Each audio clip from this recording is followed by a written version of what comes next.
अस्सलामुअलैकुम। Welcome back to my channel English language lens. आज हमारा टॉपिक एक नॉवेल है और नॉवेल का नाम है Lord of the flies.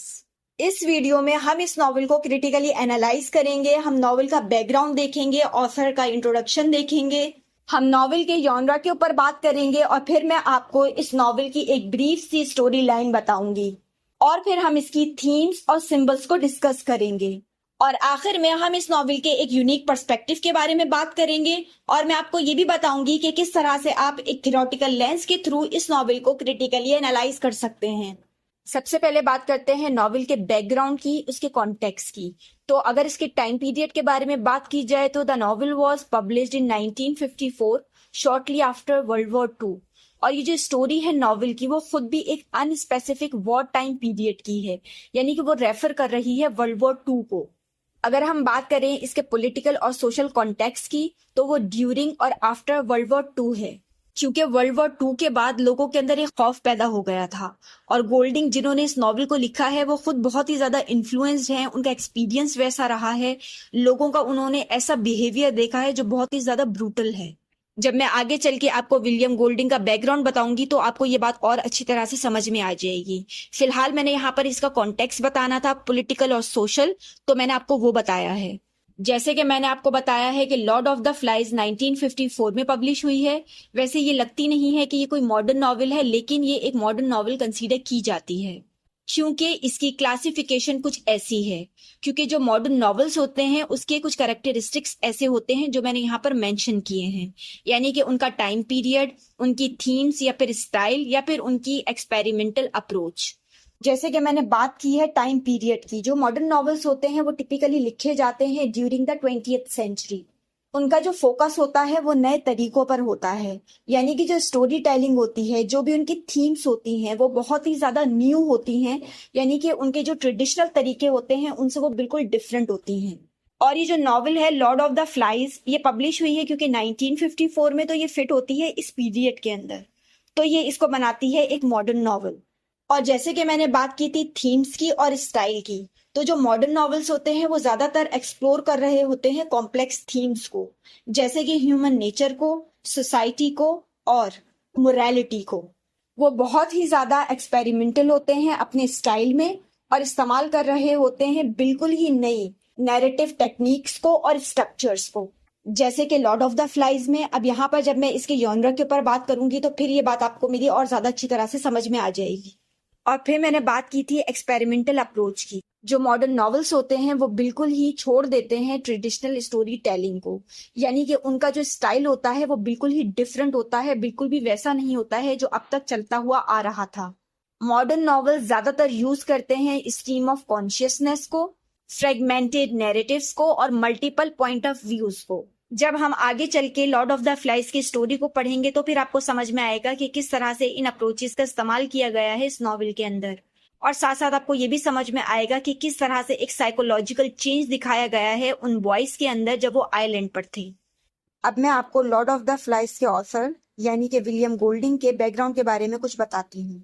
William Golding पैदा हुए थे सितंबर 1911 में और वो इंग्लैंड में पैदा हुए थे, यानी कि वो एक ब्रिटिश राइटर थे और उन्होंने वर्ल्ड वॉर टू के दौरान ब्रिटिश नेवी के अंदर सर्व किया था। इसीलिए उनका जो वॉर एक्सपीरियंस है वो बहुत ही डीपली इन्फ्लुएंस करता है उनके व्यू को ह्यूमन नेचर के हवाले से, और जो कि बहुत ही ज्यादा रिफ्लेक्ट करता है उनकी राइटिंग्स में।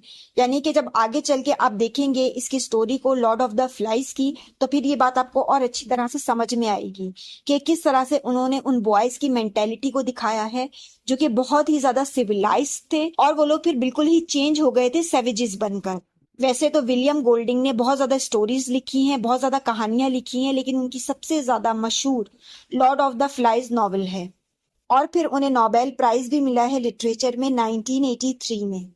विलियम गोल्डिंग का एक बहुत ही सिग्निफिकेंट इम्पैक्ट रहा है मॉडर्न लिटरेचर पर, इसीलिए वो 20th सेंचुरी के एक बहुत ही फेमस ऑथर हैं। अब बात करते हैं नॉवेल के जॉनरा की। Lord of the flies allegorical fiction भी है और डिस्टोपियन फिक्शन भी है। एलिगोरिकल फिक्शन के अंदर सिंबोलिज्म को इस तरह से इस्तेमाल किया जाता है कि वो डीपर मीनिंग कन्वे कर रहे होते हैं रियल लाइफ इश्यूज की, या तो फिर मोरल लेसन्स को कन्वे कर रहे होते हैं। यानी कि कोई भी स्टोरी होती है या तो फिर कोई भी नॉवल होता है, उसके अंदर सिंबल्स इस तरह से इस्तेमाल किए जाते हैं कि वो मीनिंग को कन्वे कर रहे होते हैं। और इस तरह की मीनिंग को जो ऊपर से तो नजर नहीं आ रही है, लेकिन उसके अंदर कोई ना कोई हिडन मैसेज जरूर होता है। For an example, if we talk about the novel Lord of the Flies, it serves as an allegory for the breakdown of civilisation and the emergence of inherent human savagery. और dystopian fiction के अंदर imagine किया जाता है ऑब्रेसिव future को, यानी कि उसके अंदर क्रिटिसाइज किया जाता है करंट सोसाइटल ट्रेंड्स को और वार्न किया जाता है किसी भी ऐसे डेंजर को जो कि आजकल सोसाइटी में नजर आ रहा है आने वाले फ्यूचर के लिए। If we talk about the novel Lord of the Flies again, it can be seen as a dystopian novel because it depicts a society in collapse and the descent into chaos. अब मैं यहाँ पर अगर आपको एक और example दूं allegorical और डिस्टोपियन फिक्शन की, तो जॉर्ज ऑरवेल की एनिमल फार्म इसकी एक ग्रेट एग्जाम्पल है, क्योंकि उसके अंदर भी एलिगोरिकल फिक्शन और डिस्टोपियन फिक्शन दोनों ही हैं। क्योंकि उसके अंदर भी एनिमल्स को फार्म के अंदर इस तरह से सिंबलाइज किया गया है कि वो उन इवेंट्स की तरफ इशारा कर रहे हैं जो कि वजह बने थे रशियन रेवोल्यूशन की 1917 में। और इसके साथ साथ उसके अंदर कुछ अर्ली एयर्स भी दिखाए गए हैं सोवियत यूनियन के, यानी कि उसकी स्टोरी प्रोवाइड कर रही है एक क्रिटिकल लुक आने वाले डेंजर के लिए। तो इस तरह से लॉर्ड ऑफ द फ्लाइज के अंदर एलिगोरिकल और डिस्टोपियन दोनों फिक्शन ही मौजूद हैं। अब मैं आपको लॉर्ड ऑफ द फ्लाइज की एक ब्रीफ सी स्टोरी लाइन बताती हूँ। स्टोरी कुछ इस तरह से शुरू होती है कि एक प्लेन के अंदर ब्रिटिश स्कूल बॉयज को लेके जाया जा रहा होता है एक जगह से दूसरी जगह ड्यूरिंग द वॉर टाइम। शायद किसी किस्म का कोई खतरा हो मुल्क को, इसलिए अब ये सब स्टोरी के अंदर नहीं बताया गया है, लेकिन क्योंकि स्टोरी वॉर टाइम के दौरान की है तो इसीलिए यही लग रहा है उसे देखकर कि मुल्क को शायद किसी भी किस्म का खतरा हो, तो इसीलिए उन बच्चों को एक जगह से दूसरी जगह लेके जाया जा रहा था। तो अचानक से उनका प्लेन क्रैश हो जाता है और उसके अंदर कोई भी अडल्ट बाकी नहीं बचता है, सिर्फ और सिर्फ जो स्कूल बॉयज होते हैं वही बचते हैं और वो जाके लैंड करते हैं एक आइलैंड के ऊपर। तो वहां पर उस आइलैंड पर पहुंचने के बाद एक लड़का होता है जिसका नाम है रेल्फ, उसे इलेक्ट किया जाता है एज अ लीडर। रेल्फ और उसके साथ कुछ और लड़के मिलकर, खास तौर पर एक लड़का होता है जिसका नाम होता है पिगी, वो उसका एडवाइजर बन जाता है। तो वो लोग सब मिलकर कुछ वहां पर रूल्स बनाते हैं जिनको सबने फॉलो करना होता है और उसी के अकॉर्डिंग उन्होंने वहां पर रहना होता है। और इसके साथ साथ उनका ये भी काम होता है कि वो एक सिग्नल फायर मेंटेन करें, यानी कि एक ऐसी आग जलाई हुई होती है उन्होंने जिससे उन्हें कोई भी देखे तो वो उन्हें रेस्क्यू करने के लिए, उनकी मदद के लिए वहां पर पहुंचे। और फिर इसके साथ साथ शेल्टर बनाने का भी काम उन्हीं लड़कों का होता है। वहां पर एक कॉन्च शेल होती है, जब भी वो इसे बजाते हैं तो सारे लड़के जमा हो जाते हैं मीटिंग के लिए, या तो फिर कोई भी रूल अगर स्टैब्लिश करना हो तो भी उसे बजाया जाता है, तो सारे के सारे लड़के एक जगह पर जमा हो जाते थे। कॉन्च शेल उसको कहते हैं, अक्सर आपने देखी होगी कि समंदर के किनारे पड़ी हुई होती है, यानी कि वो कुछ सीपी की टाइप की होती है, तो उसे बजाते हैं तो सारे लड़के जमा हो जाते हैं।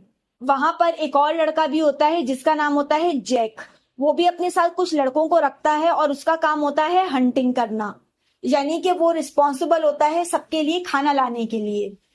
साइमन और पिगी जो होते हैं वो हेल्प कर रहे होते हैं रेल्फ की मेंटेन करने के लिए ऑर्डर को, और इसके साथ साथ शेल्टर को बिल्ड करने के लिए। हालांकि जब स्टोरी शुरू हुई है तो नॉवल के अंदर बताया गया है कि वो जो आइलैंड होता है वो बहुत ही ज्यादा खूबसूरत होता है, यानी कि वहां पर बहुत ही ज्यादा फ्रूट्स होते हैं, पानी होता है, यानी कि खाने पीने की हर चीज वहां पर मौजूद होती है। तो हंटिंग करने का यहाँ पर कोई जवाब बनता नहीं था, लेकिन फिर भी वो जो लड़का होता है जैक, वो खुद भी और अपने साथ वो कुछ और लड़कों को भी मिला लेता है और वो सारे के सारे मिलकर शुरू हो जाते हैं हंटिंग करना पिग्स की। तो इस तरह से आहिस्ता आहिस्ता वो लोग सिविलाइज से सेवेजेस बनने लग जाते हैं, और इस तरह से वो लोग अपने आप को दो ग्रुप्स के अंदर डिवाइड कर लेते हैं, जिसके अंदर से एक ग्रुप का जो लीडर होता है वो होता है रेल्फ और दूसरे का जो लीडर होता है वो होता है जैक। अब जो जैक होता है उसका ज्यादा फोकस होता है हंटिंग के ऊपर, और जो रेल्फ होता है उसका ज्यादा फोकस होता है रेस्क्यू के ऊपर, यानी कि वो चाहता है कि हम जल्द से जल्द रेस्क्यू हो जाएं। तो उसका सारा ध्यान सिर्फ और सिर्फ वो जो सिग्नल फायर होती है उसको मेंटेन करने के ऊपर होता है, या तो फिर वो शेल्टर बना रहा होता है बाकी सबके लिए, और फिर इसके साथ साथ वो रूल्स को मेंटेन करने के ऊपर भी जोर दे रहा होता है।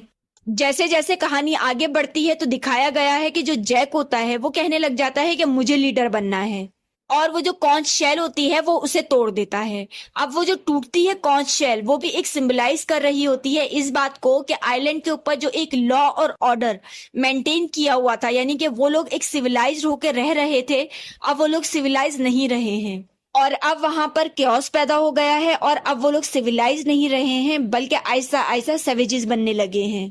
और फिर इसके बाद वो सारे लड़के अचानक से ये मानने लग जाते हैं कि आइलैंड के ऊपर कोई बीस्ट है, और ये जो बीस्ट का खौफ होता है ये इन लड़कों के बीच में टेंशन भी पैदा कर देता है और उन लड़कों को मजीद तकसीम कर देता है।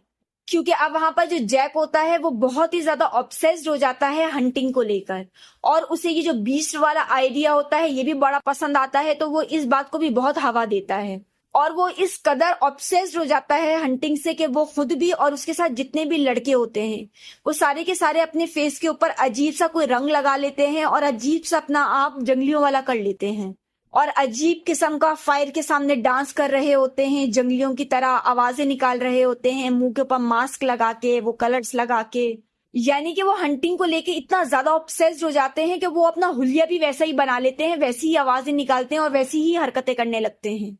और जो जैक होता है वो चैलेंज कर देता है रेल्फ की लीडरशिप को, और वो खुद अपना ही एक ट्राइब बना लेता है और ज्यादा फोकस करता है अब वो हंटिंग के ऊपर, और उसका जो बिहेवियर होता है वो बिल्कुल ही सेवेजरी हो जाता है।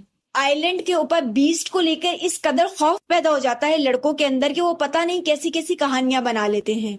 अब जैसे कि वो जो लड़का होता है जैक, वो और उसके साथ कुछ लड़के मिलके जाके एक पिग की हंटिंग करते हैं और उस पिग का हेड लेकर आते हैं और उसे एक स्टिक के ऊपर लटकाते हैं और जाके पेश करते हैं उस बीस्ट के सामने। और वो लोग ये बिलीव करते हैं कि अगर हम बीस्ट को ये देंगे तो वो हमें कुछ भी नहीं कहेगा। हालांकि बीस्ट तो उन्हें वैसे भी कुछ नहीं कह रहा होता है, बस ये सब उनके दिमाग का फतूर होता है। लेकिन वहां पर एक लड़का होता है साइमन, जो कि रेल्फ के साथ होता है। वो ये पता लगा लेता है कि यहाँ पर बीस्ट जैसा कुछ भी नहीं है। जिसे ये लोग सब बीस्ट समझ रहे हैं वो बेसिकली एक पैराशूटिस्ट है जो कि आके यहाँ पर गिर गया है और मर गया है, और अब ये लोग उसे बीस्ट समझ रहे हैं। और वो इस बात को रियलाइज कर लेता है कि बीस्ट रेल में कुछ भी नहीं है, असल में वो जो लड़के हैं उनके अंदर का जो खौफ है वो उन्हें बीस्ट की शक्ल में नजर आ रहा है। लेकिन जब साइमन कोशिश करता है कि इस बात को वो जाके और लड़कों को बताए, तो वो सारे लड़के जैसे कि मैंने आपको बताया कि अजीब से जंगली से बन जाते हैं, और फेस के ऊपर अजीब सा कुछ कलर वगैरह लगा के, फेस मास्क मतलब लगा के, तो वो अजीब से हो जाते हैं और अजीब किस्म का डांस कर रहे होते हैं। तो वो लोग उसी सारे जंगली पने के अंदर अजीब सी हरकतें करते हुए साइमन को जान से मार देते हैं, ये समझ के कि ये खुद ही बीस्ट है। तो इस तरह से वो जो जैक होता है उसका ट्राइब और ज्यादा पावर हासिल कर लेता है, वो सबके ऊपर और ज्यादा डोमिनेंट हो जाता है और ज्यादा वो लोग वायलेंट हो जाते हैं। जैक का एक फॉलोवर होता है जिसका नाम होता है रॉजर। वो जाके पिगी को तंग करता है और सिग्नल फायर के पास उसका चश्मा छीन लेता है, उसका चश्मा तोड़ देता है, और उस चश्मे से वो सिग्नल फायर को मेंटेन करने की कोशिश कर रहा होता है।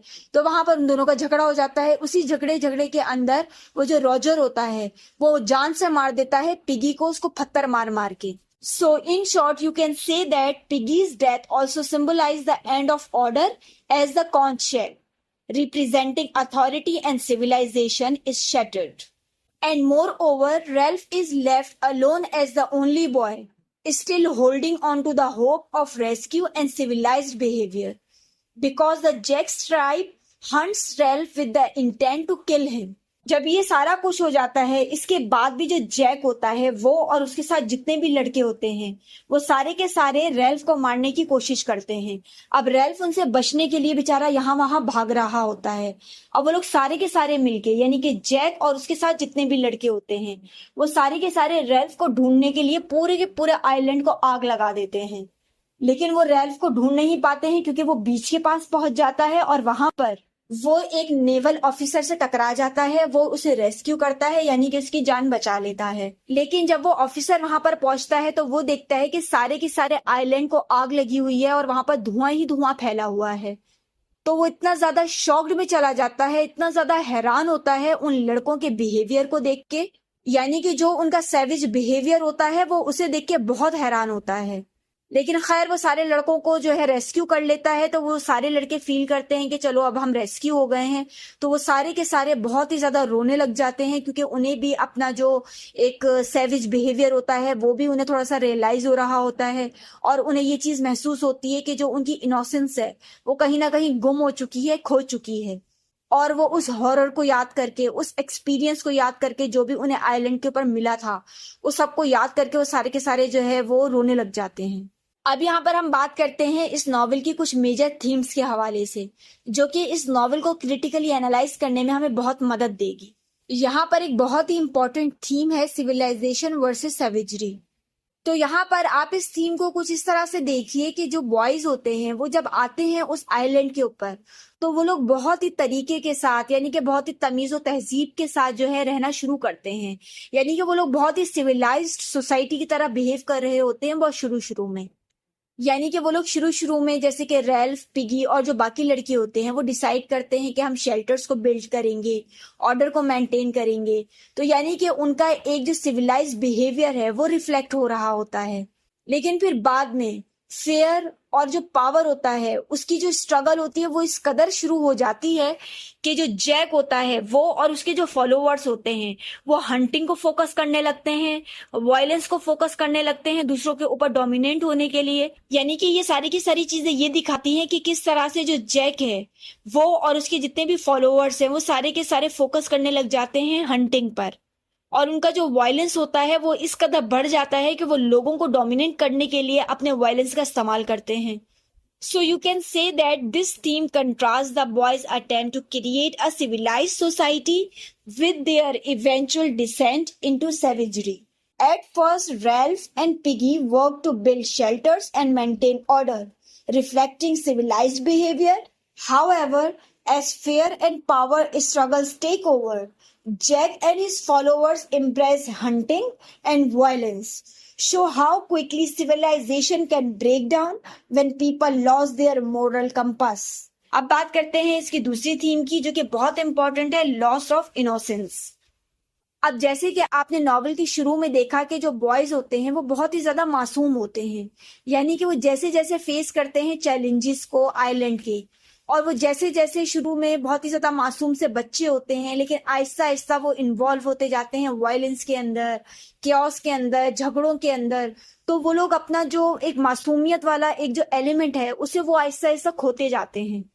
यहाँ तक कि उन्हें ये भी नहीं पता चलता है कि क्या सही है और क्या गलत है। यानी कि वो बीस्ट और उसके बाद एक दूसरे का मतलब कत्ल तक कर देना, तो उनकी जो मासूमियत होती है वो पूरी तरीके से मतलब खत्म हो जाती है। तो नॉवेल के अंदर हमने देखा कि स्कूल बॉयज किस तरह से ब्रूटल सेविजेस बन जाते हैं। So here I want to sum up this theme by saying this: the novel explores how the boys lose their innocence as they face the island's challenges. Initially, they are innocent children, but as they become more involved in violence and chaos, they lose their sense of right and wrong. This theme is evident in their transformation from well-behaved schoolboys into brutal savages. Now here I want to discuss another theme, which is the nature of evil. William Golding ने इस novel के अंदर दिखाया है कि किस तरह से इंसान का जो अंदर का इविल होता है वो बाहर आता है। यानी कि उन्होंने उन लड़कों के जो एक्शंस हैं उनके थ्रू और वो जो बीस्ट वाला एक खौफ है उसके थ्रू बताया है कि किस तरह से इंसान का जो एक अंदर का शैतान होता है वो किस तरह से बाहर आता है। यानी कि नॉवेल हमें ये बता रहा है कि जो इविल है वो कोई एक्सटर्नल फोर्स नहीं है, बल्कि वो इंसान के अंदर खुद ही मौजूद है। यानी कि लड़कों का जो एक वायलेंट बिहेवियर दिखाया गया है कि वो किस तरह से आहिस्ता आहिस्ता बढ़ रहा है, वो इस बात को दिखा रहा है कि जब सोसाइटी के अंदर रूल्स ना हो अगर, तो इंसान के अंदर का जो शैतान होता है वो बाहर आ जाता है। तो यानी कि सोसाइटी के रूल्स और रेगुलेशंस बहुत ज्यादा जरूरी हैं इंसान के बिहेवियर को कंट्रोल रखने के लिए। So Golding examined the nature of evil through the boys' action and the beasts they fear. The novel suggests that evil is not just an external force but residents within everyone. For example, the boys' increasingly violent behavior shows the evil can emerge when societal rules are removed and basic human instincts take over. अब बात करते हैं इसकी एक अगली theme की, यानी कि पावर एंड कंट्रोल की। अगर आप स्टोरी को देखें तो पावर और कंट्रोल एक सेंट्रल थीम है इस नॉवल की। यानी कि रैल्फ और जैक जो है वो रिप्रेजेंट कर रहे हैं डिफरेंट स्टाइल्स को लीडरशिप की। जैसे कि हमने देखा, जो रैल्फ है वो पूरी कोशिश करता है कि वो सबके साथ बहुत ही ज्यादा फेयर रहे और बहुत ही ज्यादा जो है रूल्स और रेगुलेशंस को फॉलो करवाए हर किसी से और खुद भी करे। और हालांकि जो जैक होता है वो बहुत ही ज्यादा सबको डरा के रखता है और बहुत ही ज्यादा वायलेंस का इस्तेमाल करता है ताकि वो कंट्रोल कर सके अपने फॉलोअर्स को।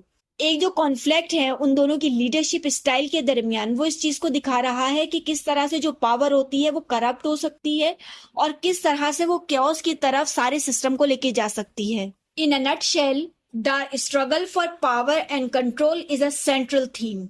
Ralph and Jack represent different styles of leadership.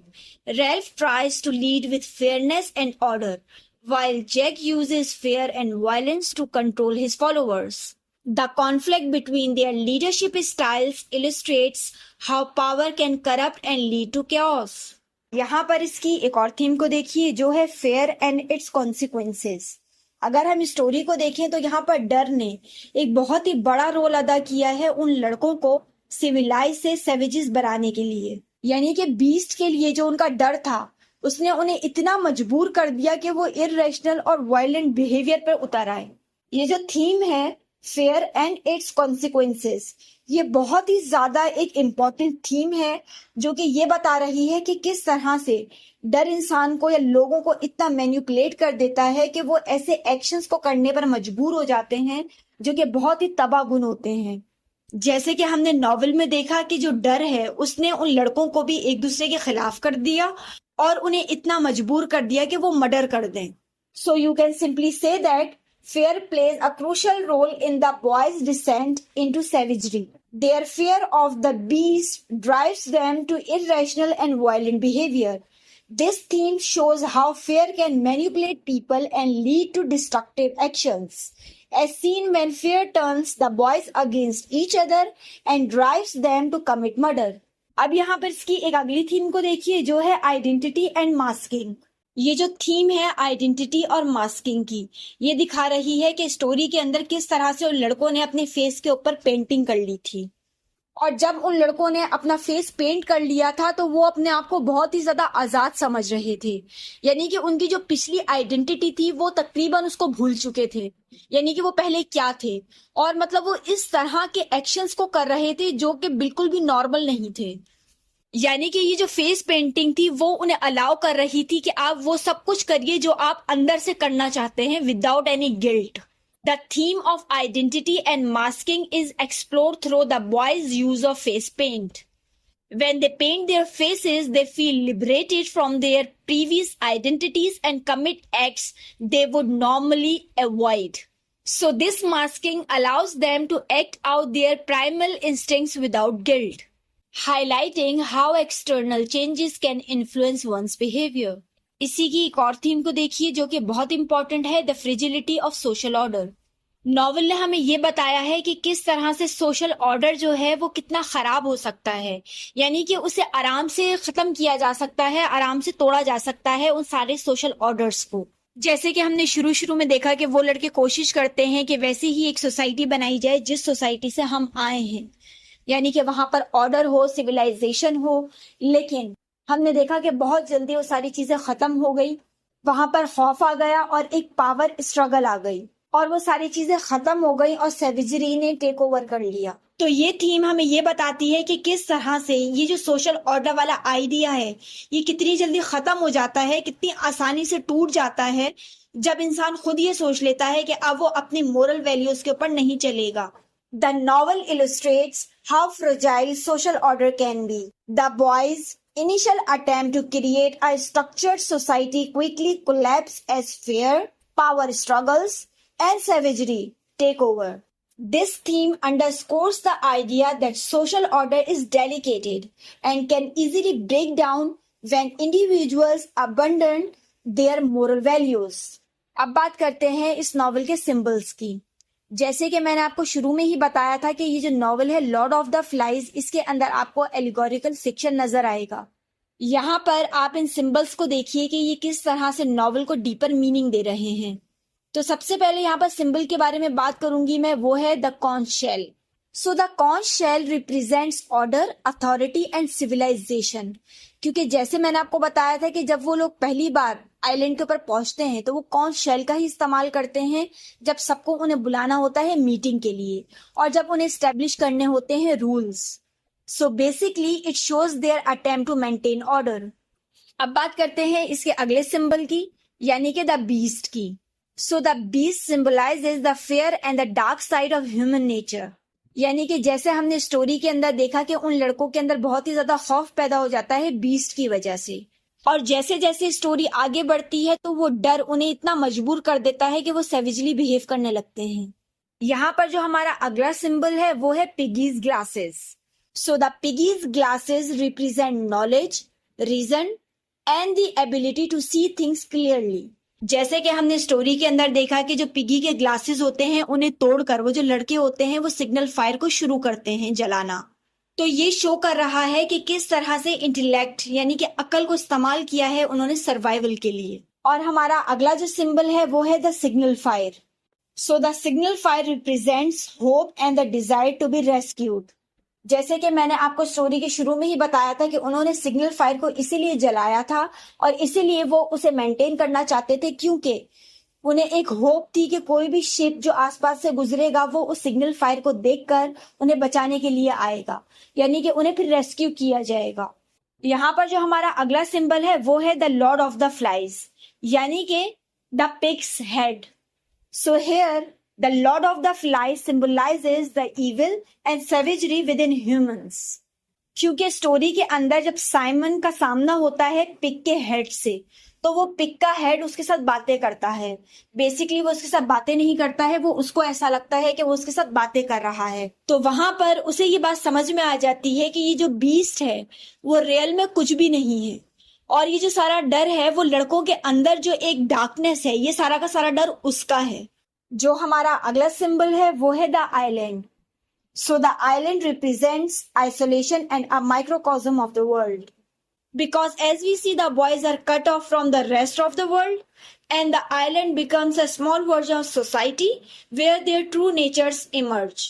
अब जो हमारा अगला और लास्ट सिंबल है वो है the scar. The scar symbolises the destructive impact humans have on nature. जैसे कि मैंने आपको स्टार्ट में ही एक सीन बताया था कि उन लड़कों का जो प्लेन होता है वो जाके लैंड होता है आइलैंड के ऊपर, क्योंकि वो एक क्रैश लैंडिंग होती है। तो उस लैंडिंग की वजह से वो जो जमीन होती है आइलैंड की, वहां पर एक अच्छा खासा होल हो जाता है। और फिर जैसे जैसे स्टोरी आगे बढ़ती है तो हमने देखा है कि वो उस आइलैंड की क्या हालत कर देते हैं, और लास्ट में तो जब वो लोग रेस्क्यू होते हैं तो हम देखते हैं कि वो पूरे के पूरे आइलैंड को आग ही लगा देते हैं। तो मतलब कि उसकी जो एक नेचुरल ब्यूटी होती है उसे बिल्कुल तबाह कर देते हैं। तो यहाँ पर ये जो पहला स्कार है यही ये बता रहा है कि इंसान जहां पर भी होते हैं वो वहां पर वो जो नेचुरल ब्यूटी है उसको तबाह बर्बाद कर देते हैं। यहाँ पर मैं इस नॉवेल के एक यूनिक पर्सपेक्टिव के बारे में बात करना चाहूंगी, जो कि एक कलेक्टिव गुड और एक इंडिविजुअल डिजायर्स के बारे में है। यानी कि कलेक्टिव गुड के अंदर मुझे रेल्फ का कैरेक्टर लगा, और अगर सिंबल्स के बारे में बात करें तो कॉन्च शेल का लगा, और अगर इंडिविजुअल डिजायर्स के बारे में बात करें तो जो जैक का कैरेक्टर है वो रिप्रेजेंट कर रहा है मेरी नजर में इंडिविजुअल डिजायर्स को, और जो फेस पेंटिंग और मार्क्स हैं वो भी सिंबलाइज कर रहे हैं इंडिविजुअल डिजायर्स को। तो थोड़ी सी इसके बारे में डिटेल में बात करते हैं।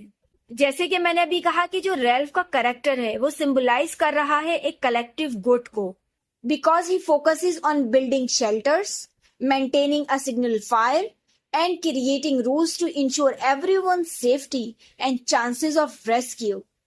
यानी कि जैसे हमने देखा कि रेल्फ की लीडरशिप का जो गोल होता है वो सिर्फ और सिर्फ ये होता है कि हर बंदा सरवाइव कर पाए, हर बंदा रेस्क्यू हो पाए, और उसके अंदर उसकी कोई भी पर्सनल डिजायर्स नहीं होती हैं।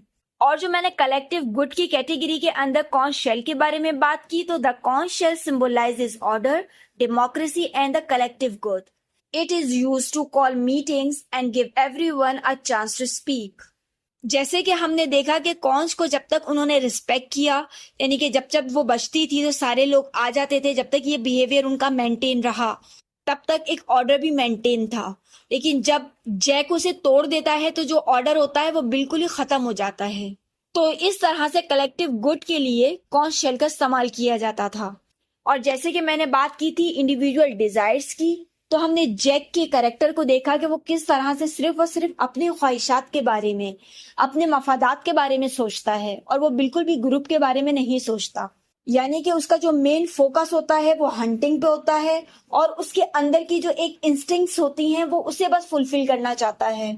यानी कि उसकी जैसे डिजायर्स होती हैं पावर को हासिल करने की, दूसरों के ऊपर वो डोमिनेंट होने की कोशिश करता है और वो ग्रुप की सारी जरूरियात को पीछे छोड़ के सिर्फ और सिर्फ अपने प्लेजर के लिए काम कर रहा होता है। और इवेंचुअली वो सब कुछ पीछे छोड़ के अपना खुद का एक ट्राइब बना लेता है ताकि वो उनके ऊपर लीडर भी बना रहे और वो अपने हंटिंग के शौक को भी पूरा करता रहे। यानी कि ये जो जैक का कैरेक्टर है ये कंप्लीटली इंडल्ज है इंडिविजुअल डिजायर्स के अंदर।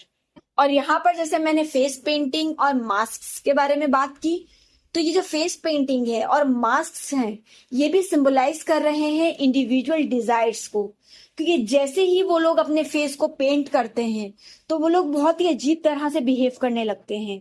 वो लोग अपने आप को बिल्कुल ही आजाद समझ रहे होते हैं और जो भी उनकी पहले की एक पहचान होती है यानी कि वो बहुत ही सिविलाइज्ड होते हैं, एक सिविलाइज्ड सोसाइटी से आए होते हैं, यानी कि वो सोसाइटी के रूल्स को, रेगुलेशंस को, नॉर्म्स को बहुत ही अच्छी तरह से जानते हैं, पहचानते हैं और वहां पर उस सोसाइटी के अंदर वो इन सारी चीजों को फॉलो भी कर रहे होते हैं। लेकिन जैसे ही वो लोग अपना फेस पेंट करते हैं तो वो लोग पिछली सारी बातों को भूलकर सिर्फ और सिर्फ वो करते हैं जो कि वो करना चाहते हैं। So this allows them to act violently and indulge their darkest impulses without feeling guilty, showing a shift from collective responsibility to individual gratification। अगर अब यहाँ पर एक थ्योरेटिकल लेंस के बारे में बात की जाए कि वो कौन सी थ्योरेटिकल लेंस होगी जिसके थ्रू हम इस नॉवेल को और अच्छी तरह से क्रिटिकली एनालाइज कर सकते हैं, तो यहाँ पर एक साइकोलॉजिकल थियरी है जो कि अप्लाई होती है इस नॉवेल के ऊपर और खास तौर पर सिगमंड फ्रॉइड की फ्रॉइडियन साइको एनालिसिस लेंस के थ्रू हम इस नॉवेल को क्रिटिकली एनालाइज करेंगे। फ्रॉइडियन साइको एनालिसिस लेंस का जो कॉन्सेप्ट है वो इड, ईगो और सुपर ईगो है। इड रिप्रेजेंट करती है इंसान की इंस्टिंक्ट्स को, यानी कि उसकी डिजायर्स को, यानी कि इंसान के अंदर जो अचानक से ख्वाहिशात पैदा होती हैं कि बस मुझे ये चीज चाहिए तो बस अभी के अभी चाहिए और वो उसके साथ कुछ भी सही या गलत को नहीं देखता है। यानी कि इंसान की इंस्टिंक्ट्स को और डिजायर्स को रिप्रेजेंट करता है इड।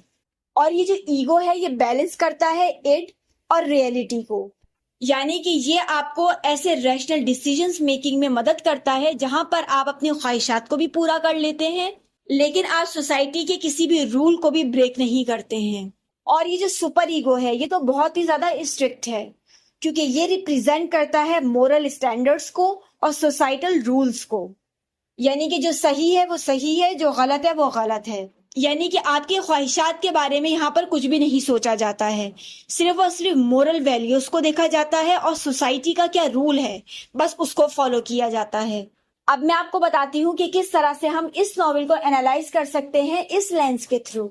तो यहाँ पर जैसे कि मैंने आपको बताया कि ये कॉन्सेप्ट इड, ईगो और सुपर ईगो का है, तो इस नॉवेल के अंदर जो जैक है वो इड है और जो रेल्फ है वो ईगो है और जो पिगी है वो सुपर ईगो है। क्योंकि जैसे कि मैंने अभी आपको एक पूरा कॉन्सेप्ट समझाया कि इंडिविजुअल डिजायर्स के बारे में, तो वही इड है। यानी कि जो जैक है वो सिर्फ और सिर्फ अपने बारे में सोचता है, जो भी वो अंदर से करना चाहता है, जो भी उसके अंदर की ख्वाहिशात हैं, यानी कि वो सिर्फ और सिर्फ अपने प्लेजर के बारे में सोचता है। Such as the desire to hunt and gain power, he acts on impulse and seeks immediate gratification without considering the long-term consequences for himself or others।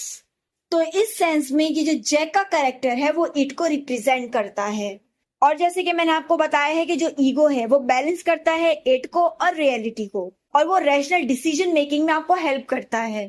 तो रेल्फ का कैरेक्टर जैसे हमने देखा है तो वो रिप्रेजेंट करता है ईगो को, because he tries to balance the needs and the desires of the group with practical solutions।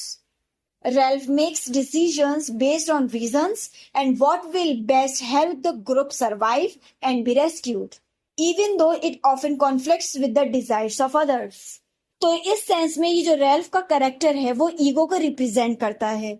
और फिर मैंने सुपर ईगो की बात की और ये कहा कि पिगी का जो कैरेक्टर है वो सिंबलाइज करता है सुपर ईगो को। जैसे कि हमने स्टोरी के अंदर देखा है कि जो पिगी है वो कॉन्स्टेंटली कोशिश कर रहा होता है हर एक को ये चीज याद दिलाने की कि आपको सिविलाइज्ड रहना है और आपको रूल्स को फॉलो करना है। वो खुद भी अपने मोरल स्टैंडर्ड्स पर था और वो सबको यही गाइड कर रहा था कि आप सब भी रूल्स को फॉलो कीजिए। तो इस तरह से ये जो पिगी का कैरेक्टर है ये रिप्रेजेंट कर रहा है सुपर ईगो को। तो इस वीडियो में हमने Lord of the flies novel को क्रिटिकली एनालाइज किया, उसके बैकग्राउंड को देखा, उसकी स्टोरी लाइन को देखा, उसके सिंबल्स को देखा, साथ साथ उसकी हमने थीम्स को भी क्रिटिकली एनालाइज किया। और फिर इसके बाद मैंने आपको एक यूनिक पर्सपेक्टिव बताया इस नॉवेल के हवाले से, और इसके बाद एक थ्योरेटिकल लेंस के थ्रू हमने इस नॉवेल को क्रिटिकली एनालाइज किया। उम्मीद करती हूँ कि ये वीडियो आपके लिए मददगार साबित हुई होगी और Lord of the flies novel के हवाले से जो भी आपके कॉन्सेप्ट्स थे वो भी जरूर क्लियर हुए होंगे।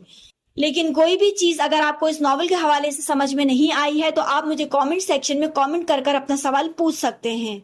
तो यहाँ पर इस वीडियो में Lord of the flies novel के हवाले से मेरी तरफ से बस इतना ही था।